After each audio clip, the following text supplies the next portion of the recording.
Hi friends, welcome back to my channel. இன்னைக்கு நம்ம என்ன பார்க்க போறோம்னா ஒரு சின்ன ஒரு ரிவ்யூ பார்க்க போறோம். க்ளூ கன் மோஸ்டா நிறைய பேர் யூஸ் பண்ணிருப்பீங்க. ஸோ நான் ஃபர்ஸ்ட் டைம் இந்த க்ளூ கன் யூஸ் பண்ணியிருக்கேன். ஸோ என்னுடைய சிம்பிளான ஒரு ரிவ்யூ தான் இந்த வீடியோ. ஸோ இதில் ஓப்பன் பண்ண உடனே இதோட சேஃப்டி மெஷர்ஸ், அப்புறம் இதை என்னென்ன கிராஃப்ட்ஸ்லலாம் யூஸ் பண்ணலாம் அப்படின்ற ஒரு இன்ஸ்ட்ரக்ஷன்ஸ்லாம் இதில் கொடுத்துருக்காங்க. ஸோ கன் இந்த சைஸில் தான் இருக்குது. இந்த கன் வாங்கும்போது இந்த க்ளூவும் கொடுத்துருந்தாங்க.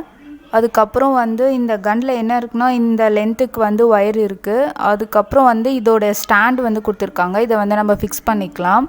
நான் இந்த கன் பக்கத்தில் இருக்க ஒரு ஷாப்பில் தான் வாங்கியிருந்தேன். ஸோ இதை எப்படி யூஸ் பண்ணலாம் அப்படின்ற ஒரு சின்ன ரிவ்யூ பார்க்கலாம். அதுக்கப்புறம் இந்த கன்னில் இருக்க இந்த நாசிலை கொஞ்சம் செக் பண்ணிக்கோங்க. சில டைம் இந்த நாசில் ஏதாச்சும் இருந்துச்சுன்னா க்ளூ வராது. ஸோ இந்த நாசில் ஒரு வாட்டி செக் பண்ணிக்கோங்க. ஸோ இந்த கன்னில் இந்த க்ளூவை ஃபிக்ஸ் பண்ணிக்கலாம். இதை நல்லா இந்த ஹோலில் போட்டு கொஞ்சம் ப்ரெஸ் பண்ணி இது பண்ணுங்கள். அதுக்கப்புறம் ஒரு 2 வாட்டி ட்ரிகர் பண்ணிங்கன்னா அது கரெக்டாக ஃபிக்ஸ் ஆகிடும். இந்த க்ளூ ஃபிக்ஸ் ஆகலைன்னா உங்களுக்கு க்ளூ கரெக்டாக வராது.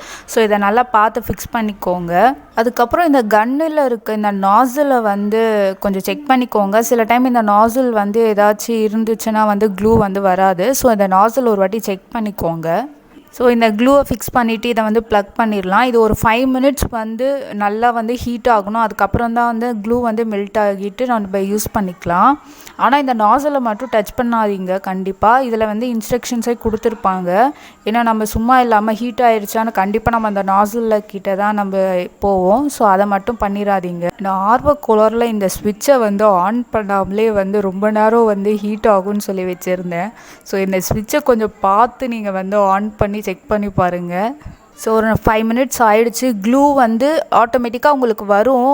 நீங்கள் அதை வச்சு தெரிஞ்சிடலாம் நல்லா ஹீட் ஆகிடுச்சு. நீங்கள் ஒரு வாட்டி ட்ரிகர் பண்ணிங்கனாலே உங்களுக்கு தெரிஞ்சிடும். அப்படி வரலன்னா நீங்கள் ஒரு 2 வாட்டி ட்ரிகர் பண்ணி பாருங்கள், உங்களுக்கு க்ளூ வந்துடும். அதுக்கப்புறம் நீங்கள் யூஸ் பண்ணிக்கலாம்.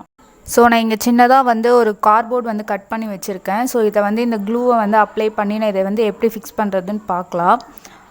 பரவாயில்ல, நல்லா தான் க்ளூ ஒட்டுது. ஆனால் ரொம்பவும் அதிகமாக வராமல் ஓரளவுக்கு நல்லா கரெக்டான அமௌண்ட் வருது. நம்ம கிராஃப்ட்லலாம் யூஸ் பண்ணும்போது ரொம்ப ஈஸியாக இருக்கும். அதுக்கப்புறம் நான் பிளாஸ்டிக் ஒட்டி காட்டுறேன். சின்னதாக இந்த கேப்பை நான் இதில் ஒட்டி காட்டுறேன். அதுக்கப்புறம் இந்த ஐஸ்டிக் 2த்தையும் வச்சு ஃபிக்ஸ் பண்ணி பார்க்கலாம். கொஞ்சம் ட்ரை ஆன உடனே கொஞ்சம் பாருங்கள். ஆனால் இது நல்லாவே ஒட்டியிருக்கு. இந்த ஹாட் க்ளூ கன் வச்சு நம்ம கார்ட்போர்ட், பிளாஸ்டிக், அதுக்கப்புறம் வுட், இது 3த்தையும் ஒட்டலாம். அதுக்கப்புறம் இந்த கன்னில் லைட் இல்லை. மேபி நம்ம இதில் ஆன் பண்ணியிருந்தோன்னா நம்ம இதில் தெரியுமா என்னன்னு தெரியல. சில கன்லலாம் இங்கே லைட் இருக்கும் நம்மளுக்கு தெரியறதுக்காக. ஸோ அவ்வளோதான் ஃப்ரெண்ட்ஸ், ஒரு க்ளூ கன் எப்படி யூஸ் பண்ணுறதுன்னு ஒரு சின்ன வீடியோ பார்த்தோம். உங்களுக்கு இந்த வீடியோ பிடிச்சிருந்ததுன்னா மறக்காமல் லைக் பண்ணுங்கள், கமெண்ட் பண்ணுங்கள் அண்ட் சப்ஸ்கிரைப் பண்ணுங்கள்.